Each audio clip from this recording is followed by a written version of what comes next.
कृपया वह जिंदगी YouTube चैनल को लाइक, सब्सक्राइब के साथ साथ बेल आइकॉन को जरूर दबाएं, जिससे आप इस तरह के कई प्रेरणादायक फिल्में देख सके। नमस्कार, जय जिनेंद्र दोस्तों, मैं ललित सरावगी जैन रत्न के इस विशेष एपिसोड में आप सबका स्वागत करता हूं। और मैं इस समय हूं छत्तीसगढ़ के बिलासपुर में और मेरे साथ हैं इनकम टैक्स के कमिश्नर देवेंद्र कुमार जैन।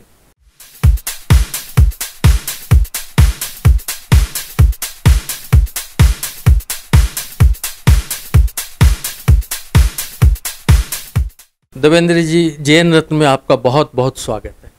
आपका जो प्रयास है, जो जैन रत्न के रूप में आप जैन समाज की बहुमुखी प्रतिभाओं को उजागर कर रहे हैं, जिसके लिए हमारा जैन समाज आपका ऋणी है। आपने कहाँ तक की शिक्षा हासिल की? मैंने MSc फिजिक्स किया है, इलेक्ट्रॉनिक्स स्पेशल था मेरा, मैंने पटना यूनिवर्सिटी से किया है। मेरा जब बिहार सेकेंडरी स्कूल एग्जामिनेशन हुआ था तो उस समय यूनाइटेड बिहार था, बिहार और झारखंड एक साथ था। उस समय करीब 2.5-3 लाख लड़के बैठे थे। उन 2.5 लाख लड़कों में मेरी 10th पोजीशन थी। तो मेरी जब 10वीं पोजीशन आई और मैं एक छोटे से गांव का रहने वाला हूं और मेरी हिंदी माध्यम से पढ़ाई हुई है, तो जिस समय मेरा रिजल्ट निकला उस समय मेरे सारे शिक्षक मेरी दुकान पे आ गए मेरे पिताजी से मिलने के लिए कि आपके बेटे ने तो कमाल कर दिया, एक इतिहास रच दिया। देवेंद्र जी, आप इस डिपार्टमेंट में कैसे आए? मैं मूलतः सीकर के कटराथल गांव का निवासी हूं। मेरे पूर्वज वहां के हैं। वर्तमान में नवादा में हमारे परिवार के लोग रहते हैं। बचपन से ही मेरी इच्छा थी कि मैं एडमिनिस्ट्रेटिव सर्विस में जाऊं और ऐसी सर्विस में जाऊं जहां पे रेवेन्यू अर्न होता हो। देश के लिए हम रेवेन्यू अर्न करके देश के विकास में, देश की प्रगति में सहायक बन सकते हैं। मैंने आपके बारे में सुना कि आप धर्म के प्रति आपकी काफ़ी रुचि है, काफ़ी रुझान है, आप समाज के काम भी करते हैं और इनकम टैक्स डिपार्टमेंट में इतने ऊंचे ओहदे पे रहना वक्त नहीं मिलता है, लेकिन आप कैसे कर लेते हैं? वक्त का भी एक मैनेजमेंट करना पड़ता है कि किस काम को क्या प्रायोरिटी दें और कौन सा काम पहले करें। मेरे माता पिता काफ़ी धार्मिक थे। मैं और मेरा छोटा भाई, हम लोग दोनों भाई जब क्लास 6 में थे तब से लेकर के हम लोग पूजा करना जानते हैं, मंदिर जाते हैं नियम से और धार्मिक संस्कार हमारे में भरे हुए हैं। आज लाखों की संख्या में आपको लोग देख रहे हैं, नई पीढ़ी, शिक्षित पीढ़ी भी आपको देख रही है, आप उनको क्या संदेश देना चाहेंगे? मैं इस मंच से एक जो मेरा व्यक्तिगत संदेश है वो मैं ये देना चाहता हूँ कि ज़्यादा से ज़्यादा लोगों को शाकाहार के लिए प्रेरित करें।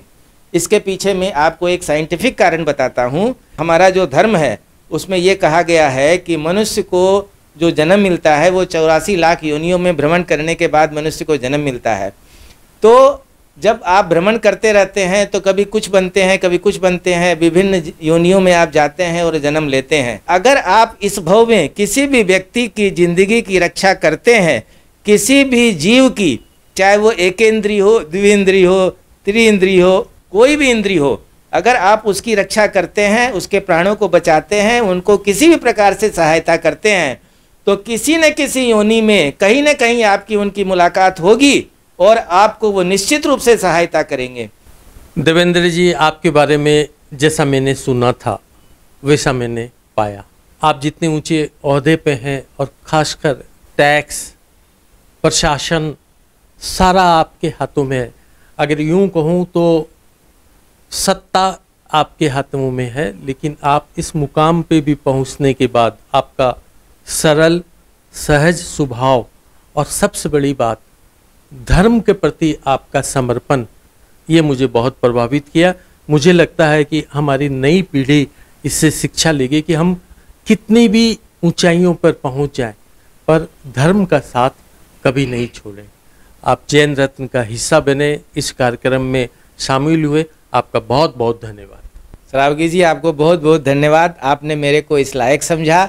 मैं इस लायक हूँ नहीं, लेकिन आपने जो सम्मान दिया उसके लिए मैं हमेशा आपका शुक्रगुजार रहूँगा। धन्यवाद। जय जिनेंद्र।